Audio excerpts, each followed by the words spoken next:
प्रभात विद्यार्थी मित्रों, कैसे हैं आप सब। हमने शुरुआत की थी शब्द संपदा इस पाठ के। इसका अब पेज नंबर 36 आज हम देखने वाले हैं। तो नहीं मिलेगा। न्यूटन ने कहा है कि किसी भी काम की सफलता के लिए 90% परिश्रम की और 5% बुद्धि की और 5% संयोग की ज़रूरत होती है। परंतु याद रखें, किसी भी काम को पूर्णत्व देने के लिए 90% कठोर परिश्रम की ज़रूरत होती है। ऐसे शब्द जो हमें निष्क्रिय करते हैं, उन्हें हमें अपने जीवन व्यवहार से निकाल बाहर करना चाहिए। यानी कि जो शब्द निष्क्रिय करते हैं कुछ काम के लिए, निष्क्रिय यानी कि कुछ काम न सूझना, कुछ भी काम न करना।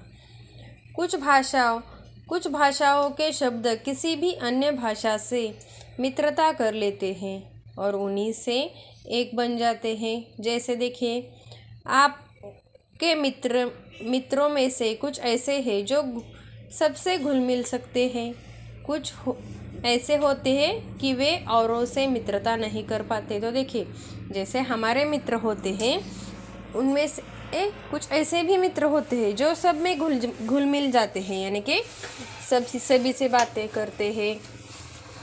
लेकिन कुछ ऐसे भी होते हैं जो हमसे घुल मिलते नहीं। शब्दों का भी ऐसा ही स्वभाव होता है। विशेषकर अंग्रेजी भाषा के कई शब्द जिस किसी प्रदेश में गए वहाँ की भाषाओं में घुल मिल गए। जैसे बस, रेल, कार, रेडियो, स्टेशन आदि, यह क्या है? अंग्रेजी भाषा के शब्द हैं। कहा जाता है कि तमिल भाषा के शब्द केवल अपने परिवार द्रविड़ परिवार तक ही सीमित है। तो देखिए, जो द्रविड़ भाषा के शब्द द्रविड़ भाषिक होए, वह क्या करते हैं?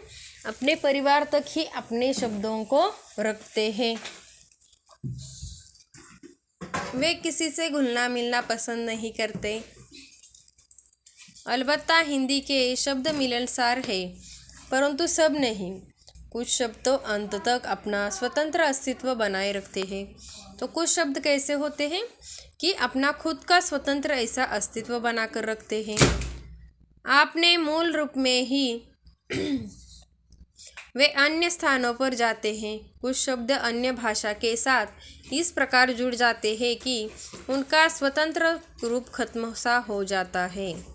हिंदी में कुछ शब्द ऐसे भी पाए जाते हैं जो दो भिन्न भाषाओं के शब्दों के मेल से बने। अब वे शब्द हिंदी के ही बने, जैसे हिंदी संस्कृत, वर्षगांठ, मांग पत्र, हिंदी अरबी, फारसी से थानेदार, किताब घर, अंग्रेजी संस्कृत से रेल यात्री, रेडियो तरंग, अरब फारसी अंग्रेजी से बीमा पॉलिसी आदि। तो देखिए, कुछ शब्द ऐसे भी पाए जाते हैं जो दो भिन्न भाषाओं के शब्द मेल से बने हैं, यानी कि दो अलग भाषाओं से मिलकर इनका एक शब्द बना है। ऐसे शब्द भी हैं।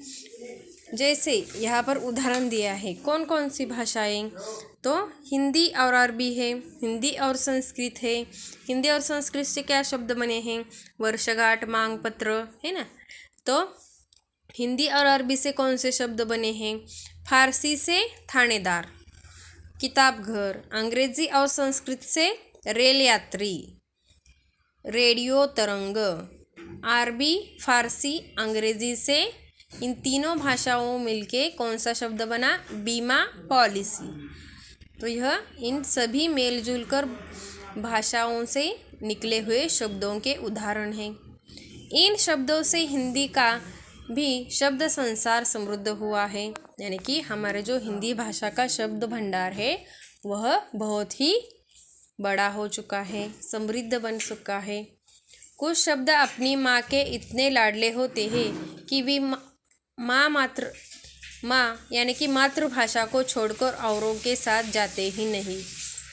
तो कुछ शब्दों का यहाँ पर देखिए क्या अर्थ बताया गया है। मातृभाषा यानी हमारे जो मातृभाषा में, जैसे कि हम महाराष्ट्र में मराठी बोलते हैं, वैसे जो मातृभाषा के शब्द हैं वे क्या करते हैं, अपनी मातृभाषा को छोड़ते ही नहीं, वे अपनी मातृभाषा के लिए ही मर्यादित होते हैं। तो कुछ शब्द ऐसे भी होते हैं जो बिंदास होते हैं, वे किसी भी भाषा में जाकर अपने लिए जगह बना ही लेते हैं।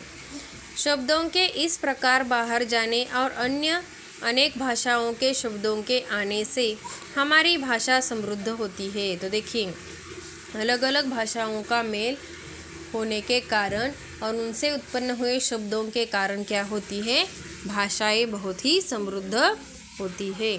विशेषतः वे शब्द जिनके लिए हमारे पास प्रतिशब्द नहीं होते। ऐसे हजारों शब्द जो अंग्रेजी, पुर्तगाली, अरबी, फारसी से आए हैं। तो यह सब क्या है, भाषाएं हैं और इन भाषाओं से अलग अलग शब्द आए हैं। उन्हें आने दीजिए, जैसे brush, rail, pencil, radio, car, scooter, station आदि क्या है, अलग अलग भाषाओं से आए हुए शब्द हैं। परंतु जिन शब्दों के लिए हमारे पास सुंदर शब्द है, उनके लिए क्या करें, अन्य भाषाओं के शब्द का उपयोग नहीं होना चाहिए। हमारे पास माँ के लिए, पिता के लिए सुंदर शब्द है, जैसे माई, अम्मा, बाबा, अक्का, अन्ना, दादा, बापू आदि। लेकिन अब हम उन्हें छोड़ क्या करते हैं, दूसरी भाषा को अपना कर अब हम क्या कहने लगे हैं, मम्मी डैडी कहना हमने शुरू किया है। तो लेखक का कहना यहाँ पर यह है कि अपनी भाषा के सुंदर शब्दों का अपमान मत कीजिए, उन्हें अपमानित मत कीजिए। जो हमारी भाषा के शब्द है उन्हीं को उपयोग में लाइए। धन्यवाद।